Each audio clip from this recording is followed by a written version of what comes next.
So yeah, welcome everyone. This is so exciting. This is Transforming Anthropology's event as part of our 50th anniversary issue. It's titled Honoring Sheila S Walker, Reflections on Anthropology and Afrocentrism Across the African Diaspora. And we are joined by Dr. Krystal Strong and Dr. Jemima Pierre. And really excited. So my name is Savannah Kosteniuk, and I am one of the editorial assistants with Transforming Anthropology. And it is such an honor to be in this space with you all today. I am so excited just to be able to learn and kind of just be in conversation with so many folks today who have contributed so much to our discipline and just really moved us forward in our thinking so much. And so we're discussing the African diaspora today and our movements and kind of global dispersal and our connection to where we come from. We also want to take a moment to think about where we've come to as well. And so just to situate myself, I'm in Regina, Saskatchewan, which is the homeland of the Nahiawak, Anishinaabeg, Dakota, Lakota, Nakota, and the homeland of the Métis. And I'm just going to pass off to Chelsey now. Hi, everyone. My name is Chelsey Carter. I am also an editorial assistant with Transforming Anthropology and a doctoral candidate in anthropology at Washington University in St. Louis. Similar to Savannah, I am joining you all today from Osage, Miami, Sioux, Iroquois land, also known as St. Louis. And Savannah and I want to acknowledge whose land we're on, but also acknowledge that we know that these acknowledgements are in fact insufficient to the more structural and colonial and imperial issues that continue to plague Indigenous people here in the United States, Canada, and worldwide. Our event today is a part of a series called Honoring Our Elders. The Transforming Anthropology Journal is hosting in honor of the 50th anniversary of the Association of Black Anthropologists. Our 50th anniversary issue that came out last fall celebrates Dr. Walker's article, The Virtues of Positive Ethnocentrism, originally published in TA in 1991. Our guests today, Dr. Strong and Dr. Pierre, each offer commentaries within that issue that we encourage you all to go read, reflecting on Dr. Walker's important contribution. I just want to go through a little bit of housekeeping. The Zoom is being recorded today, and we'll make that available to each of you on the TA YouTube page. We also do have a live captioner for the event. There's a tab to show/hide closed captioning, whether you need it or would like it to disappear from your screen. At the end of our more formal questions, there will be a Q&A period at the end, and questions will be addressed at that time. So please feel free during the conversation to put your questions in the Q&A box, and Savannah and I will select a couple of them and offer them to our panelists at the end. So I am so honored I get to introduce our panelists today. So I'm going to begin with Dr. Pierre. So Dr. Jemima Pierre is an associate professor of African American Studies and Anthropology at UCLA. Dr. Pierre is a sociocultural anthropologist whose research and teaching interests are located in the overlaps between African studies and African diaspora studies and engage three broad areas: race, racial formation theory and political economy, culture and the history of anthropological theory, and transnationalism, globalization, and diaspora. She is the author of The Predicament of Blackness, Postcolonial Ghana and the Politics of Race. She is currently completing a manuscript whose working title is Racial Americanization, Conceptualizing African Immigrants in the US, and working on a project on the racialized political economy of multinational resource extraction in Ghana. Dr. Pierre's essays on global racial formation, Ghana, immigration, and African diaspora theory and politics have appeared in a number of academic journals, including Cultural Anthropology, Feminist Review, Social Text, Identities, Cultural Dynamics, Journal of Haitian Studies, Latin American Perspective, American Anthropologist, Philosophia Africana, and of course, Transforming Anthropology. Dr. Krystal Strong is an assistant professor at the University of Pennsylvania in the Literacy, Culture, and International Education Division, a member of the Anthropology Graduate Group, and a faculty affiliate of Africana Studies, the Price Lab for the Digital Humanities, the Center for Experimental Ethnography, and the Hub for Equity, Anti-Oppression, Research, and Development. Dr. Strong's research and teaching focus on student and community activism, the cultural and political power of youth, new media and popular culture, and the role of education as a site of political struggle with a geographic focus on Africa and the African diaspora. She teaches courses in the education, culture, and society and international educational development programs that focus on global youth cultures, ethnography and qualitative research methods, decolonizing education, and grassroots community activism. As a scholar and active organizer in the city of Philadelphia, her hometown, Dr. Strong brings a commitment to local communities and the lessons of activism to bear on her scholarship and pedagogy. I have the esteemed pleasure and honor of introducing Dr. Sheila Walker. We promised her we would not read this impressive bio verbatim, but we have to highlight some of the most important aspects of what she's brought to the world, but even more specifically, anthropology. Dr. Sheila Walker is a cultural anthropologist and filmmaker.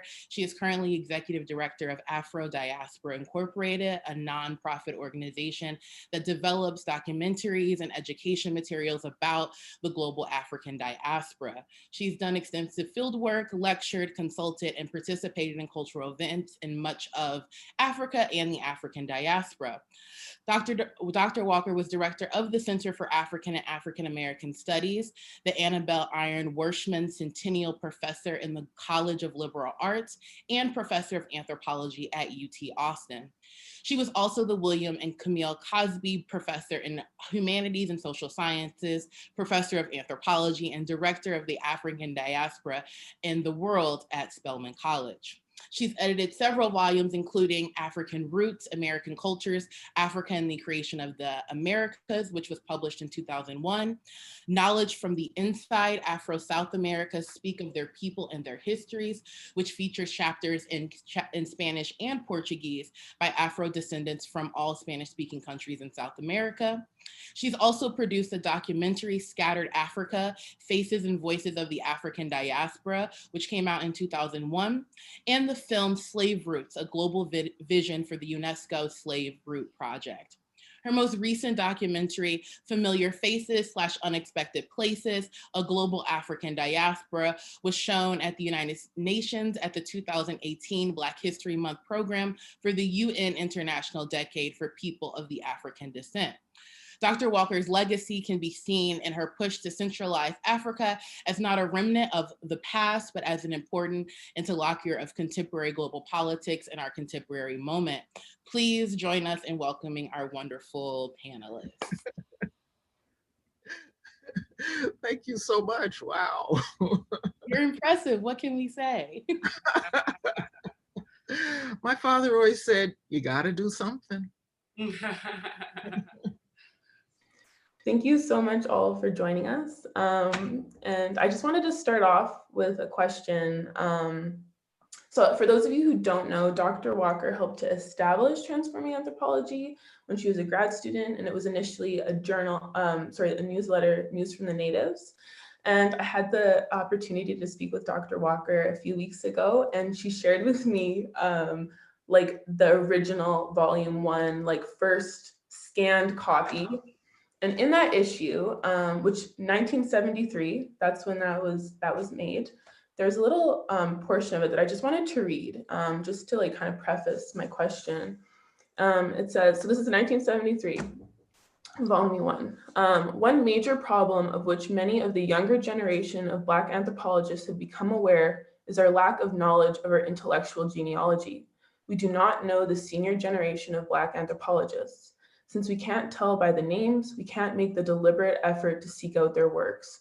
Many of these Black anthropologists have suffered great obstacles and published significant books and articles with which we need to be familiar. So I find it so interesting that Dr. Walker was making this, you know, trying to bring attention to this in 1973, and here we are in 2021. And Chelsey and myself were not formally taught Black anthropology in our undergraduate or graduate programs. And so I guess the question is, like, why is it that we aren't learning our intellectual, Afro-intellectual history in our discipline, and I guess more broadly as well. Like with that push and with all the labor that has gone into trying to to bring us to that work? Why is it that there's still that kind of gap, and how might we like intervene in that in some way? And whoever wants to take that. Well, I already said what I had to say. What I'm shocked by is that things haven't changed. You know, I mean, it was reasonable, okay, in 1973. I mean, it wasn't okay, but it wasn't as shocking as it is in 2021. You know how many years that's been? And there are two books, right? On the first generation of African American anthropologists, on the second generation of African American anthropologists. There are the articles by the late, great St. Clair Drake about the anthropologists and the para-anthropologists who were telling our stories. That all exists, and I'm really pleased that I got Drake to write those articles.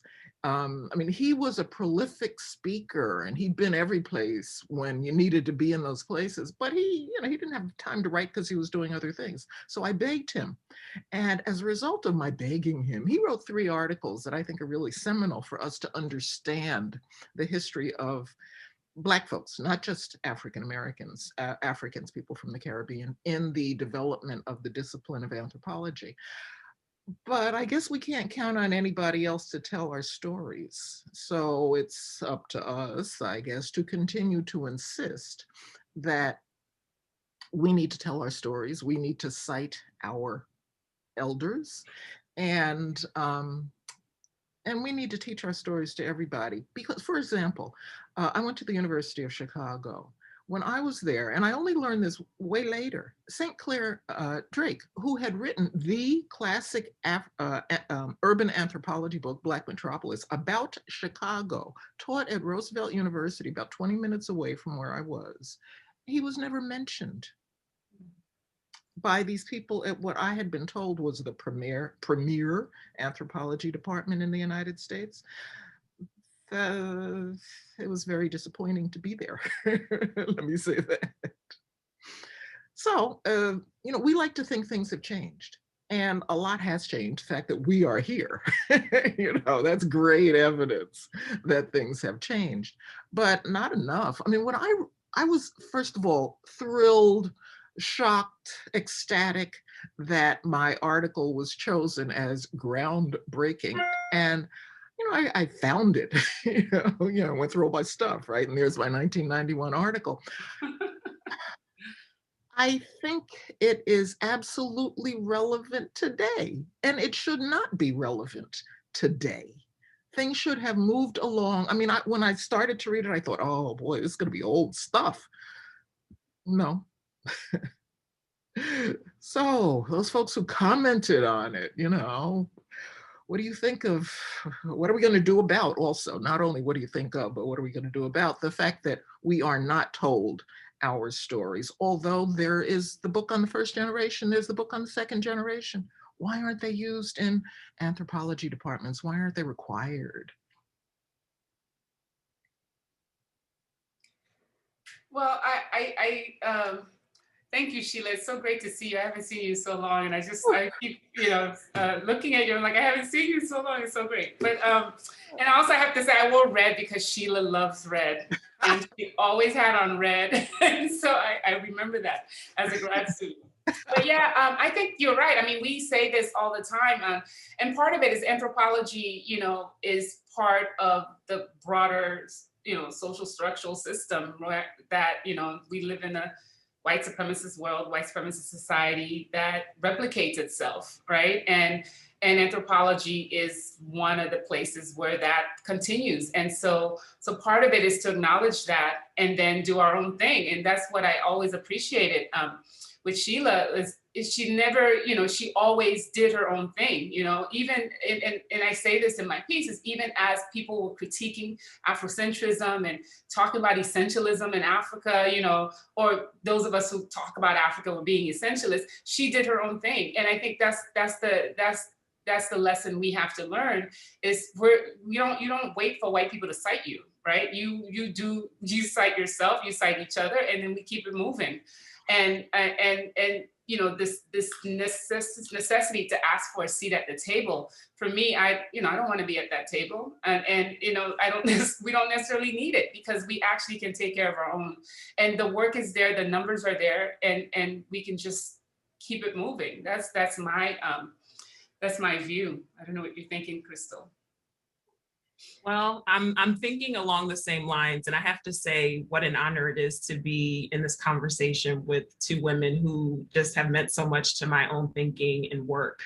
And I'm really regretting changing out of my red dress that I had on earlier. I told them earlier, but anyway, I'm matching Sheila's wall in the background. Yeah. There's something that Assata Shakur writes in her autobiography that I have literally, in a poster on my wall that I think is relevant here. And she writes that no one is going to give you the education you need to overthrow them. Yeah. Right. And I think, just tracing the genealogy of Black anthropological thought and contributions, and, going back to some of those older seminal works, and, the kind of manifesto-esque,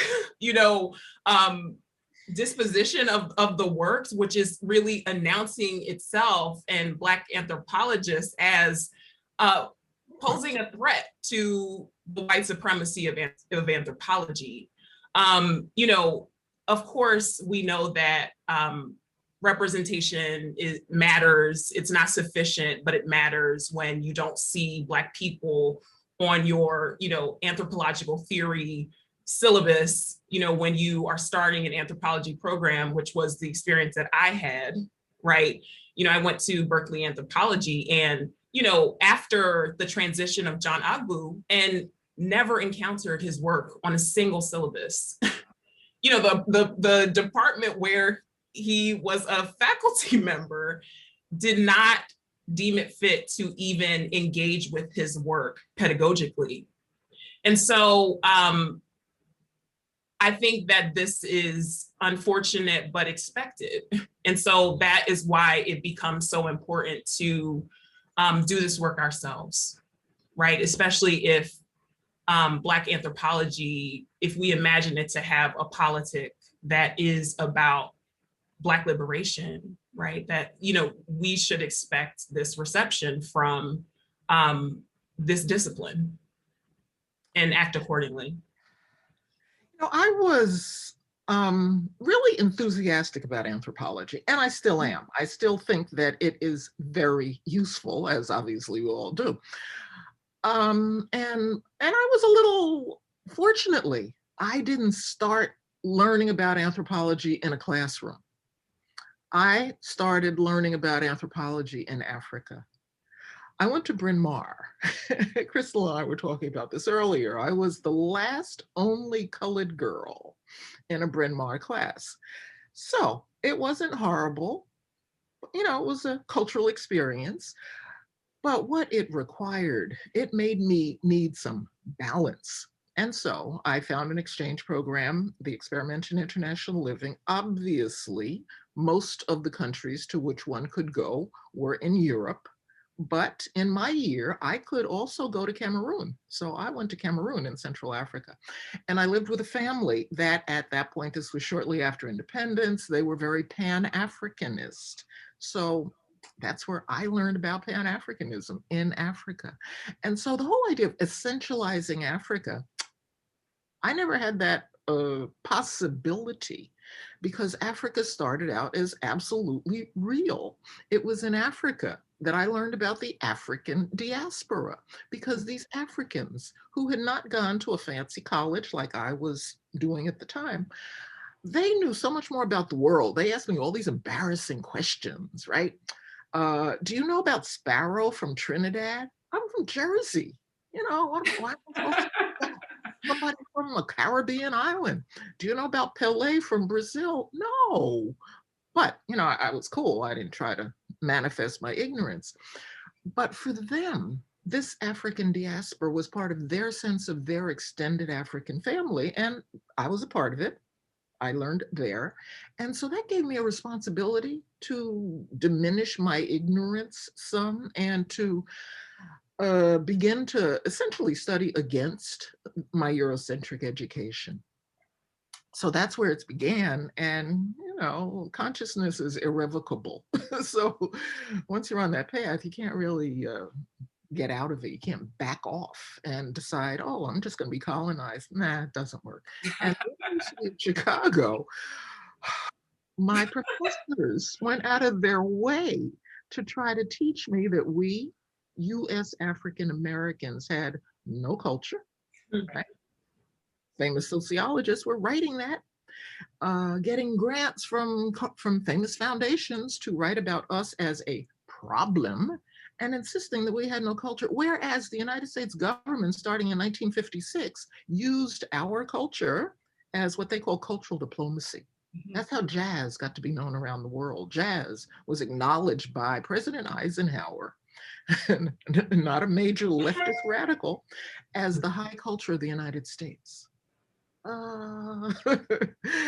So the hypocrisy of it all is, I guess, the continued hypocrisy of it all is what's so shocking.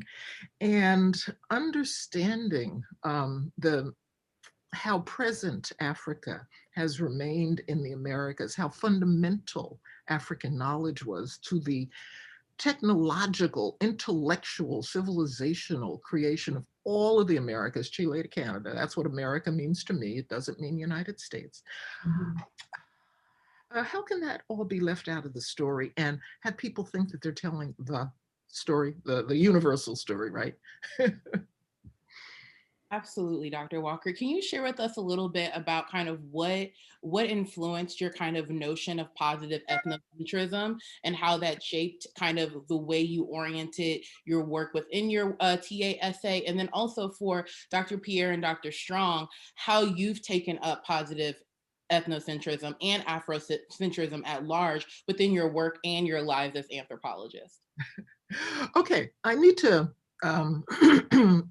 make a linguistic comment. I did obviously say I was Afrocentric at the time. And when we had that meeting, I was at the College of William and Mary at that point, having been at Berkeley, which was quite a difference, University of California, Berkeley. I don't think I expected to say all I said at that event, but as I was hearing my colleagues say, oh yes, we need to stop being ethnocentric, I began to think, wait a minute, they need to stop being ethnocentric. I need to become even more Afrocentric because I need to learn my stories that they are denying. So they're denying my identity, they're denying my worldview. And in the context of doing the book, African Roots, American Cultures, Africa and the Creation of the Americas, I found that I needed a term. And you know, I know some linguistic rules, so I made up a term that works, which is Afrogenic. And my definition of Afrogenic that's in African Roots American Culture is, and I will read this, I don't remember it. Afrogenic simply means growing out of the histories, ways of being and knowing, and interpretations and interpretive styles, that's very important, of African and African diasporan peoples. It refers to these communities' experiences, priorities, and styles, and their articulations of them while acknowledging that most human behavior is not intellectually articulated by the actors who perform it, and that plural interpretations of similar behaviors are obviously possible. So I needed my own word, and I needed my own word that really questions the whole issue of these centrisms, right? How am I going to be anything other than Afrogenic, given that that's who I've always been, given that it's my African ancestors who have determined all of my experiences in the United States and in the rest of the world, as well as those experiences of other people of African descent in the world. So with that as a worldview, I didn't have much choice but to continue viewing the world through my own eyes, through the eyes of my own ancestors. And, you know, it could be said, oh, you had other ones. Do they count? In the United States with the one-drop rule, only our African ancestors count for who we are. And that's true for all of us in the global African diaspora. And Africans, I think, know that it's the fact of their Africanity that situates them in the world. So I've, one of my, I said to my advisor at the University of Chicago that I thought that I would like to do my research in an African or African descendant society. And he assured, why? Well, because, I've been so welcomed in Africa and taken into this family. I've been so welcomed in other African diasporan societies. They and we have seen the connections. And he assured me that I would have no special access to any African or African diasporan society. So when I visited my Cameroonian family after that, I told them that, and they said, "What? We saw you as a daughter. We would see him as a colonizer." So that's how my path was traced. And, we have so much work to do to tell our own stories from our own perspectives that I don't have time to do anything else. And we have this wonderful world to deal with. I've been writing a memoir for a long time about the impact of going to Africa when I was 19 and having my worldview determined then. And so I've been working on this forever, and it's been evolving. But an editor said that an agent who was allegedly interested in my work characterized it as my story of a Black woman making it in a white world. And I thought, what? I don't think she understood anything. She was so blinded, I guess, by her worldview that she couldn't see mine. Because what my story was, a white world in which the majority of the human beings on the planet are not white. Where does she live? So my reality has always been Africa and an increasing knowledge of the global African diaspora. I think that's great. It's so hard to follow Sheila, though, to talk this way. But I do appreciate that, because I too, coming from Haiti and moving to the U.S. when I was younger, and then my first trip out of the U.S. was to Ghana, right, when I was still an undergrad, and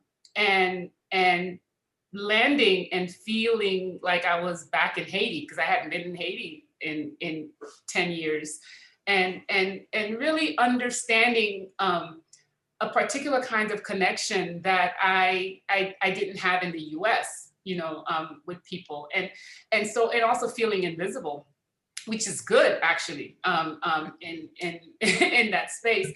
But like Sheila, I actually came to Pan-Africanism with my Ghanaian buddies, who actually taught me about the history of Pan-Africanism when I was at the University of Ghana, participating in events and so on. And so coming back to the US then, and then starting graduate school later, and part of it is I have to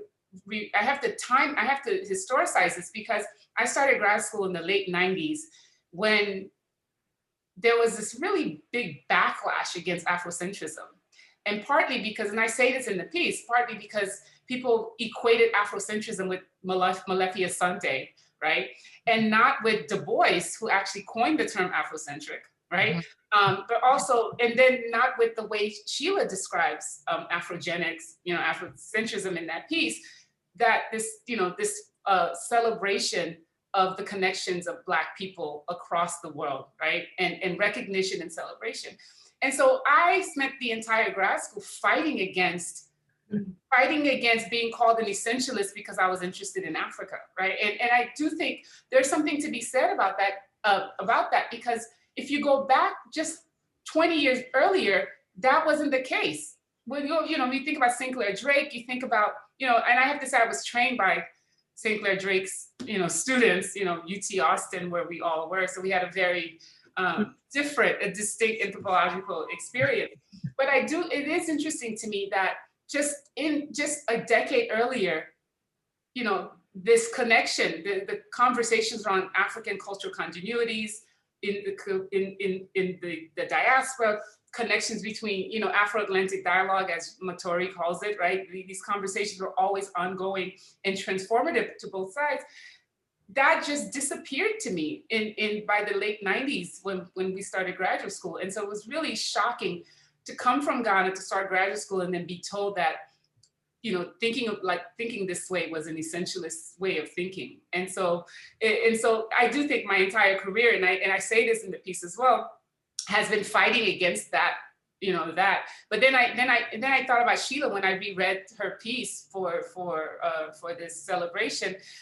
I was like, I wasted all this time fighting against something I didn't have to. I could have just gone on and kept up to my business and did what I needed to do. And so, so it's just really interesting to think about what we spend our time arguing against for the sake of, you know, very specific sets of intellectual and political positions. It is so wonderful to just hear how we come to this work. You know, I don't think as scholars we hear enough about these kind of genealogies. And if you haven't read it, Sheila has a wonderful article called Milestones and Arrows.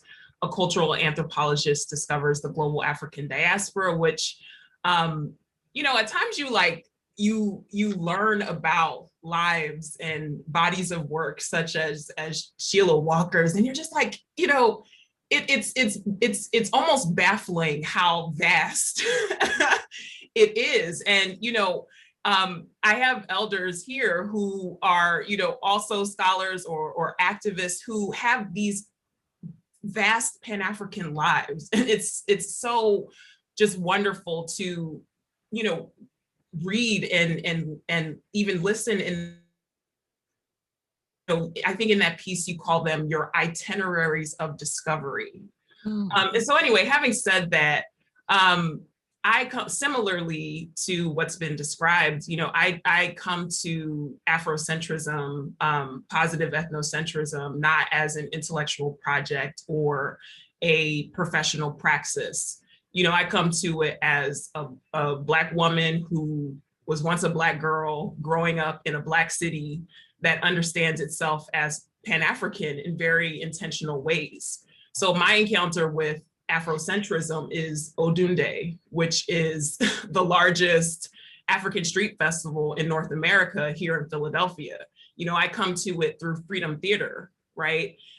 Which was this incredible performing arts space that really groomed me and helped me to understand myself as an African first in America. And so, you know, later, it's particularly, you know, I think there's an interesting sort of study abroad, you know, through line in our stories, because I too, as an undergraduate, traveled to Ghana my first year of college. It was my first time, you know, going to the African continent. You know, I traveled to Brazil and was struck by how African it was. Oh, yeah. I had the opportunity to study for a semester in Ghana at Legon. And, you know, those really, those were the things that brought me to anthropology, right? I was really trying to figure out, how do I connect with, learn with, struggle with, be with African people? And so that's what anthropology was for me in the first instance. Right. And so I think initially when I was approaching the commentary, I was really thinking about that. And I was thinking about how and why Africa seems to be dislocated from so much of Black scholarship and so much of how we think about Black people in the world, particularly from, you know, the diasporic side of the academy. But then, you know, my interests and my thoughts changed this past summer in the midst of this incredible resurgence of Black insurgency, right? And, you know, we're in a pandemic. I mean, we're still in a pandemic, obviously.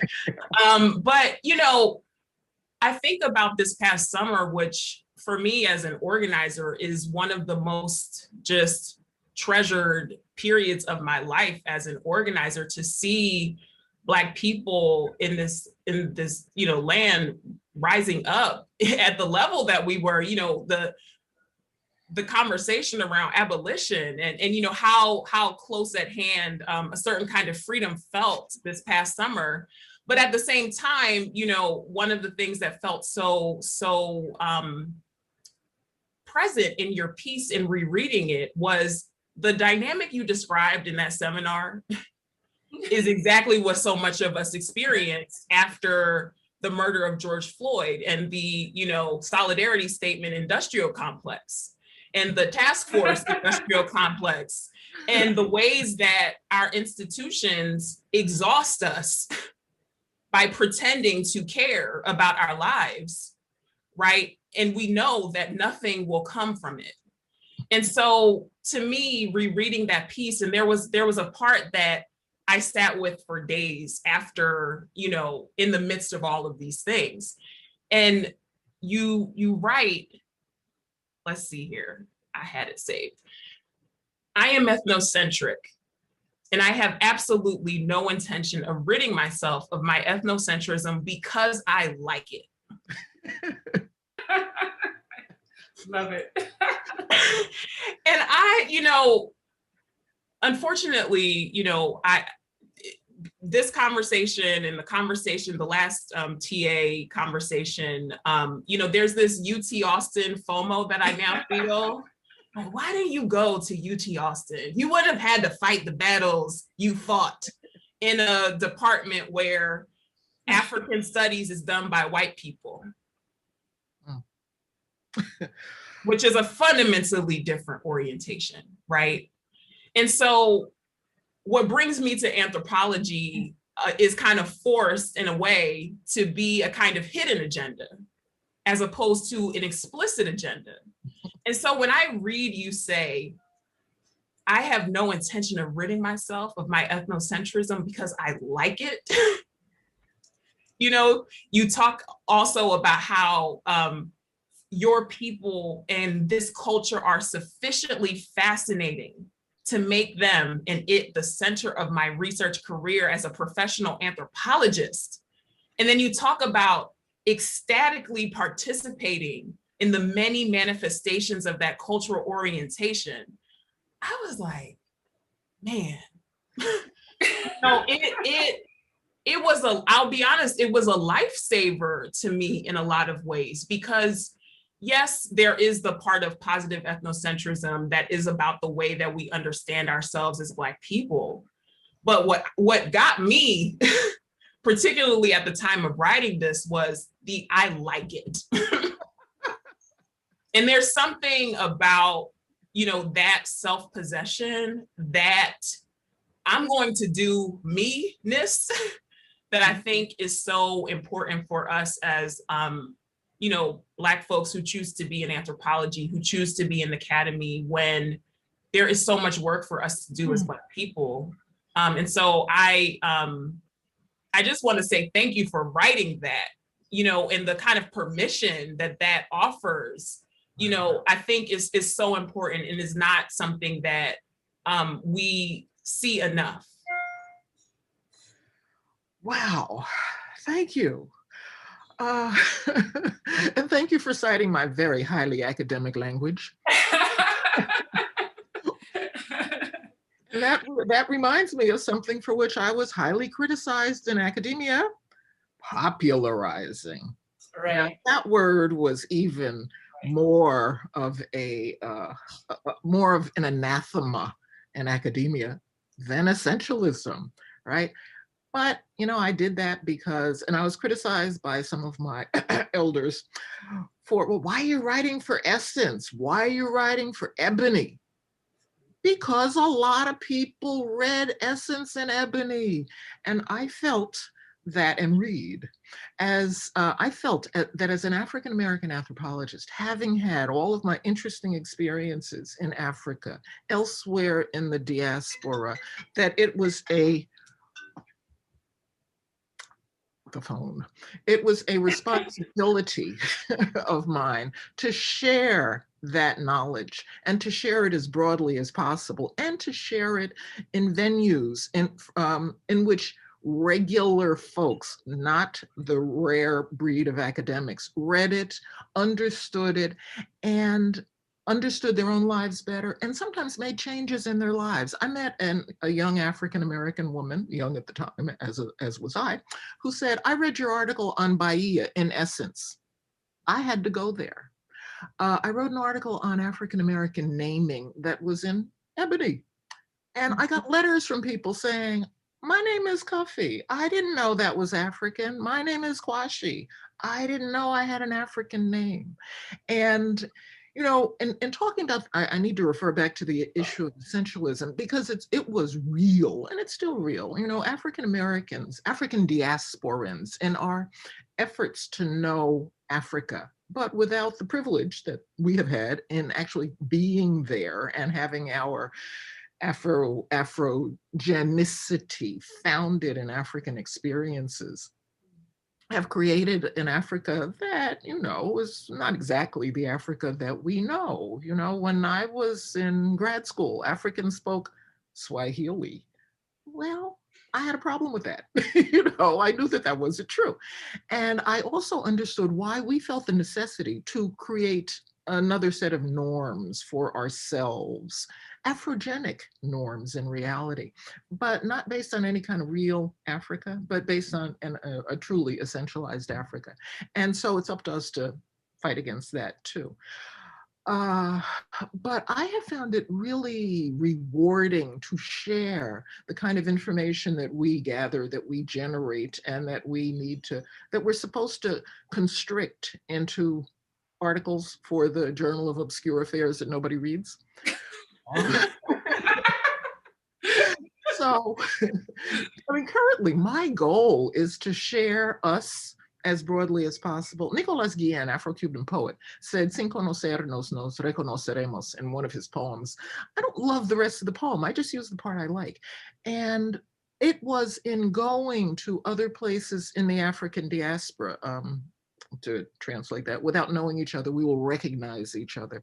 Without going to place elsewhere in the African diaspora, I wouldn't have been able to understand us, because I recognized me in them, and they helped me see my US African American denied, although pervasive and highly appropriated culture. In Brazil, going to candomblé ceremonies, I understood getting happy at Hopewell Baptist Church in Newark, New Jersey, that I had not understood because no one could give me an Afrogenic interpretation. The interpretations that people gave me were just Christianity. I'm like, you know, that's not adequate. Going to the Pacific coast of Colombia, where Afro-Colombians have names like Mandinga, Casaman, Ayobi, Biafara. And when you ask them, well, tell me about your name. Oh, it's Spanish. I'm not sure it's Spanish. They inspired me to find out about my African family name. My great-grandmother, the Indian, back when we didn't have any African ancestors, they were all Native Americans, you know, with that long straight hair. I knew my great-grandmother.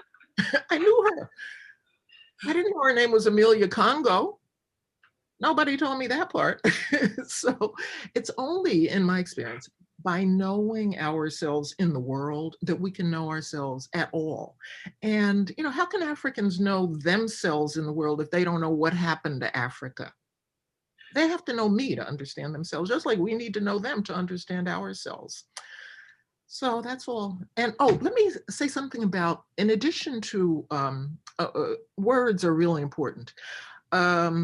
The first time I saw Molefi Asante talk about his Afrocentrism, the word that stuck in my head was agency, that Black folks had agency. Because in my graduate education, I was supposed to read books like Stanley Elkin's book, is it called Slavery? That says that African Americans were passive Sambo personalities.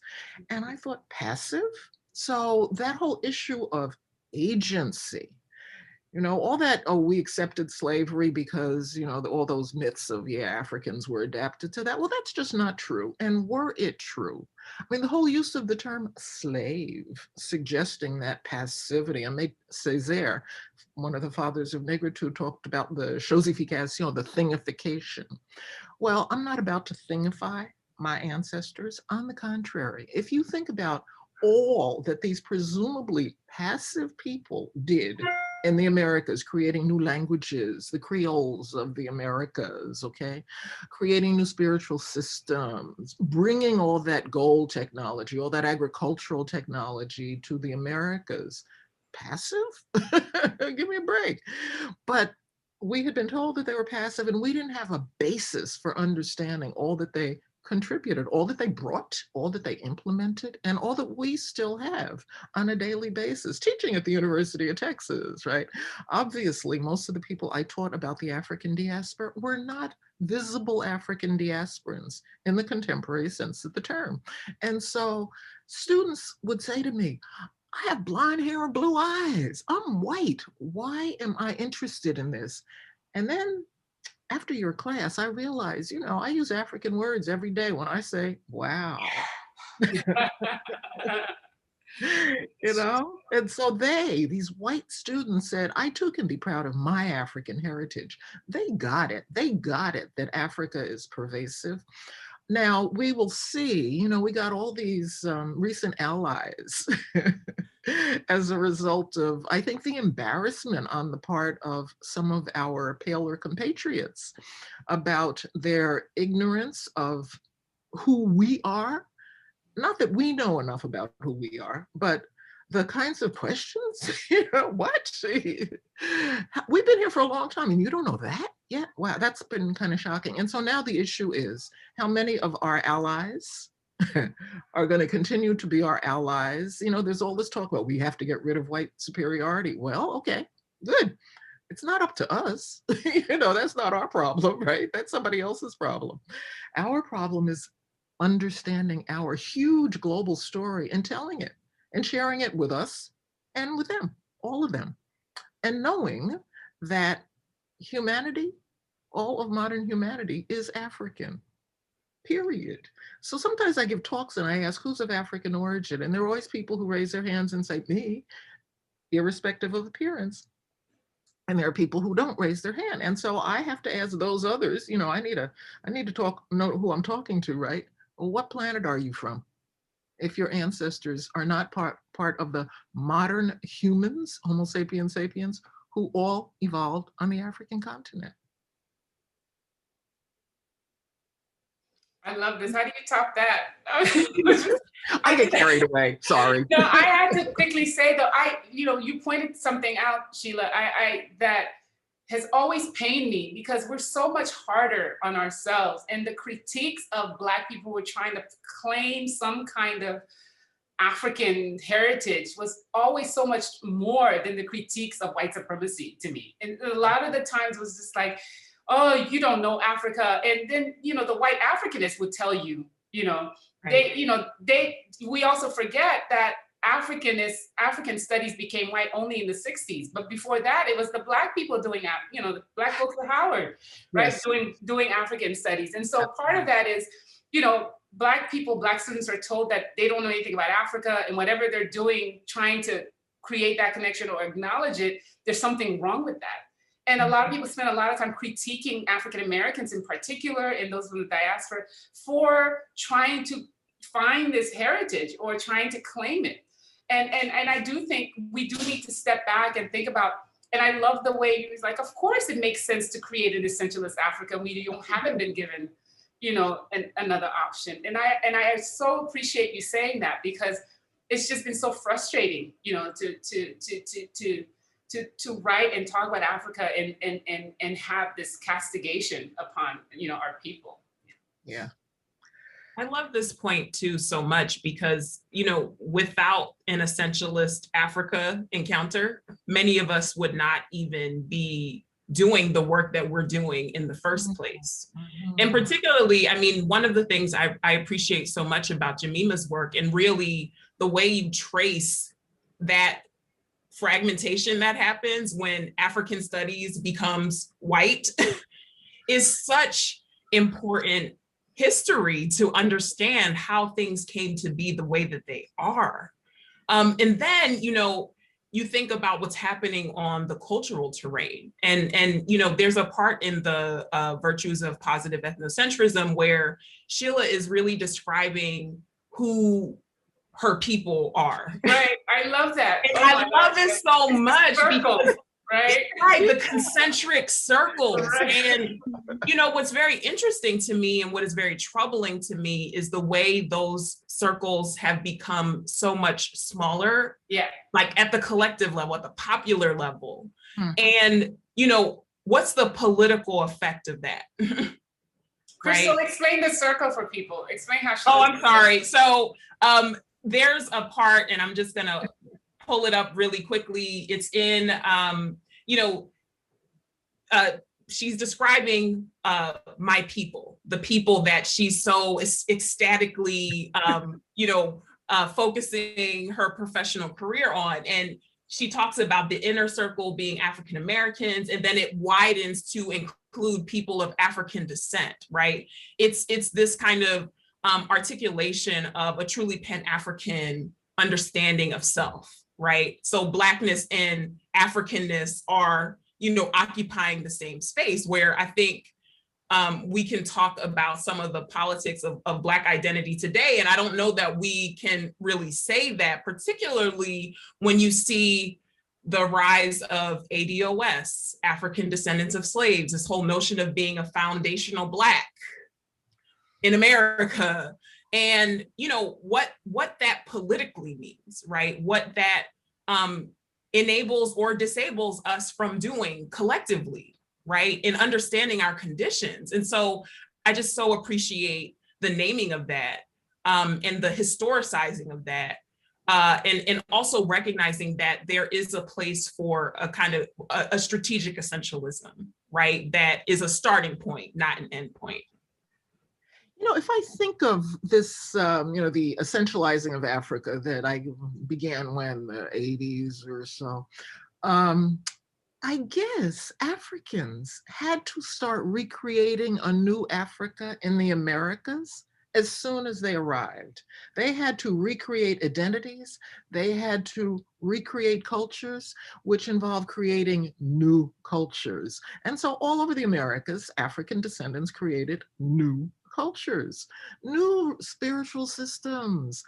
And what did they have to work with? What they remembered from Africa. And if we think about who was enslaved, these were young people, you know, they were brought to work. They were not the elders who had all the information. So these were folks who didn't have all the information, but they had what they had.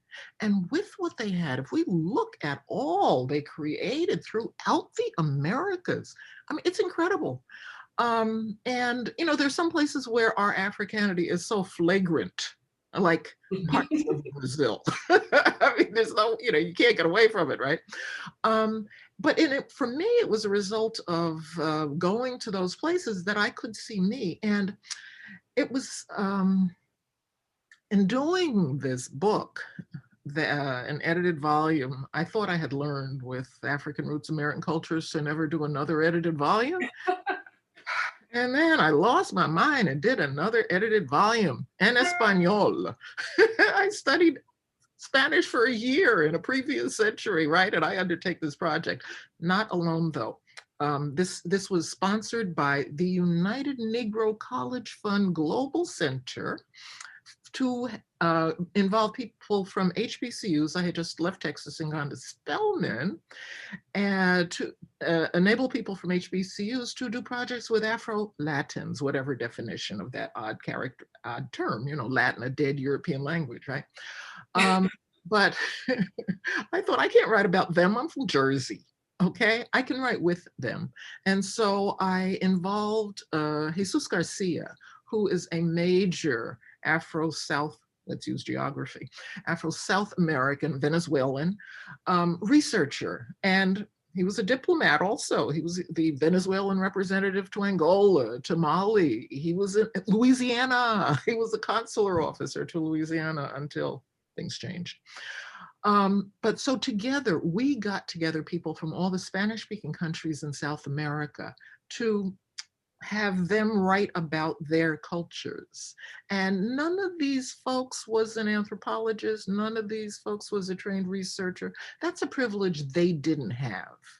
You know, most of them didn't go to college. That was not a privilege they had in places like Argentina, where, as we have been told, there are no Black folks, there never were, irrespective of the fact that at the beginning of the 1800s, a huge percentage of Buenos Aires lived in the barrio Candombe, Candombe meaning things having to do with Black folks.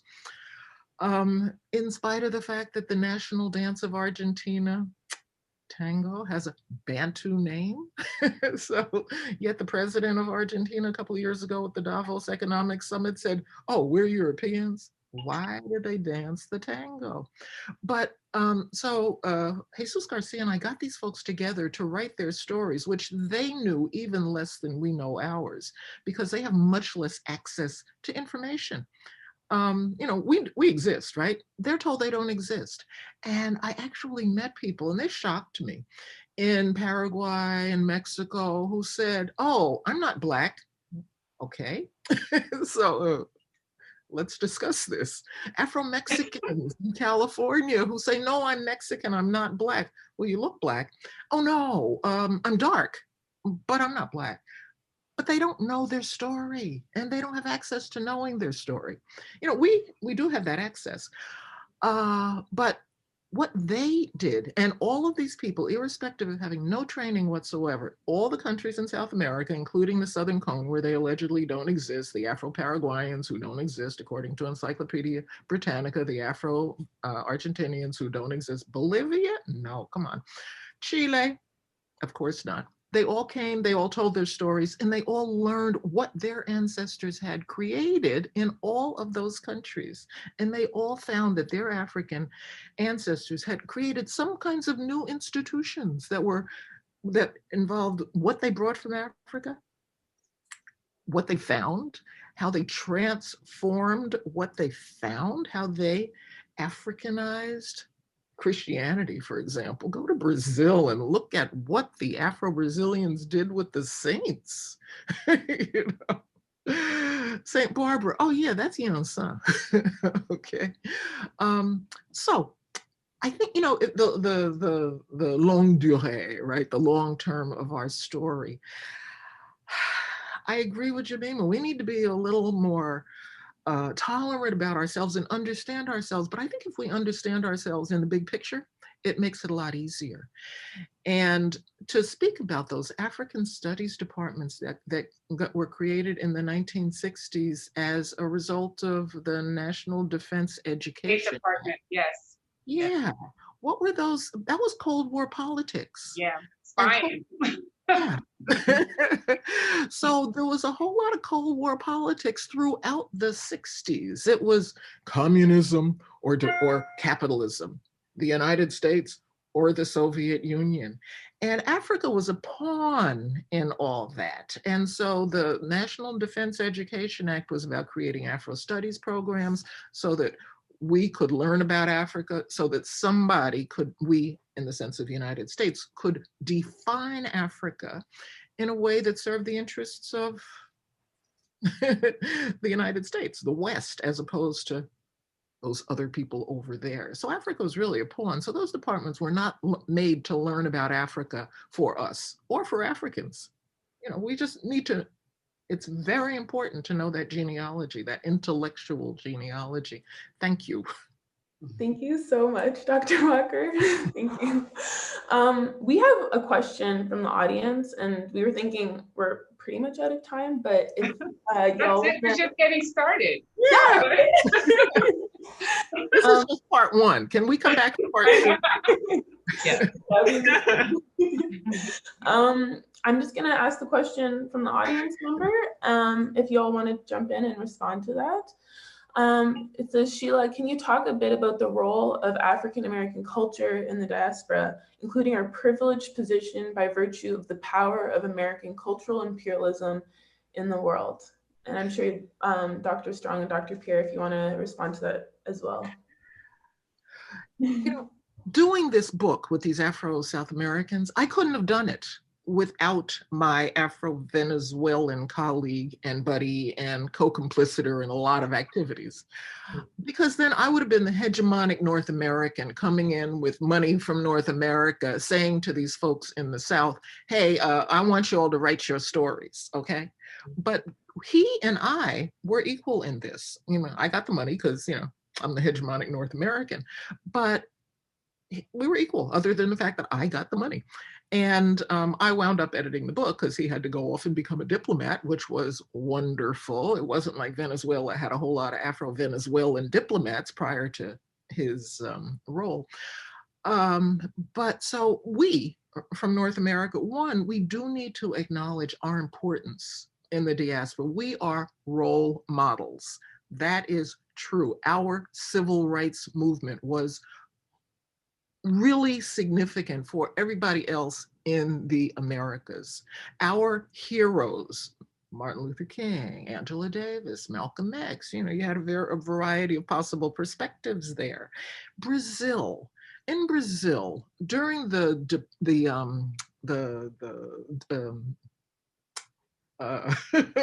period of real oppression, dictatorship, thank you, under the dictatorship, Afro-Brazilians couldn't talk about racism. And so what did they do? They started identifying with African-American music. They had gatherings that were called Black Rio, not Rio Negro, Black Rio.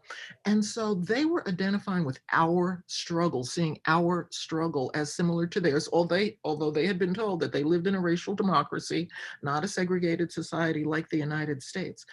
But they were using our culture as an arm to fight against the dictatorship, essentially, and the amazing racism, like in Brazil, in a country that is majority of African origin. The government has had to acknowledge that as of the most recent censuses, because it's not just the most recent, it's the previous one also, that more than 50% of the population identifies as Black or brown.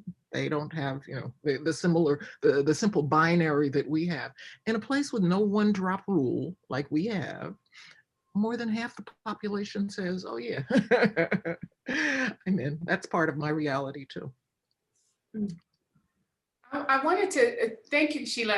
I think it's important to acknowledge the significance of African-American, the dispersal of African-American cultural practices throughout the world. And part of that, of course, we know, you know, diplomacy, right? The US government using African-American culture, flying people over, you know, to play and so on. And so I do think there is that. And I do think there is this, there's this amazing recognition of that throughout the world.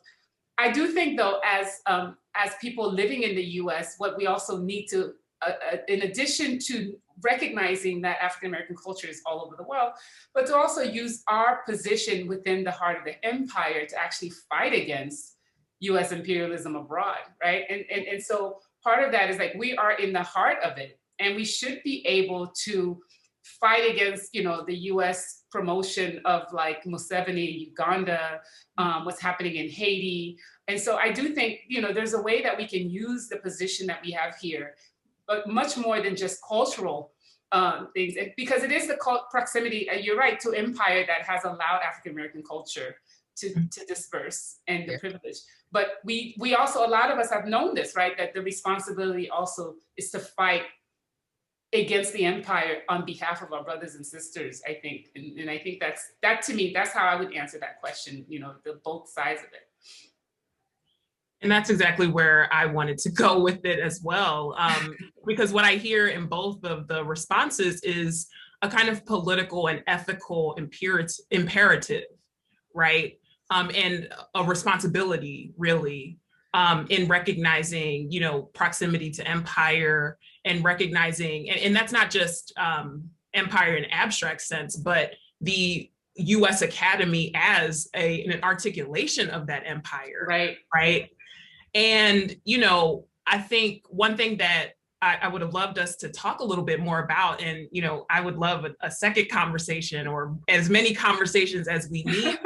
I think we can see in some of the unconventional projects that I know both of you have taken on, and I myself have attempted these efforts to do just that, whether it's through film projects, or you talked about the public scholarship. I'm thinking about the Black Agenda Review, for example, and something very recently I've worked with others to co-convene a Pan-African activist solidarity network that does popular education. And so I think, you know, once we, of course, we've been talking quite a bit about the sort of cultural terrain and landscape and identity questions, and, you know, that is so important, and it's a precondition in many ways. But at the same time, you know, when we are talking about policing and anti-Blackness in the US, it is, not only is it incomplete, but it's irresponsible to articulate that without also connecting that to a larger story about global white supremacy and empire. I mean, even looking at policing in the US and not having some kind of discussion of AFRICOM and militarization of the African continent, or global US imperialism, right?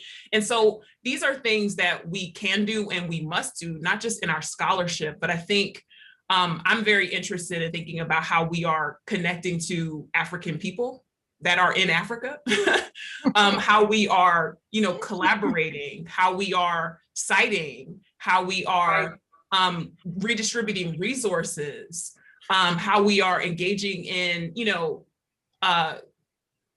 solidarity practices, how we are amplifying and lifting up struggles that are happening, particularly when we recognize that a hashtag trending, it actually provides protection for people who are risking their lives, right?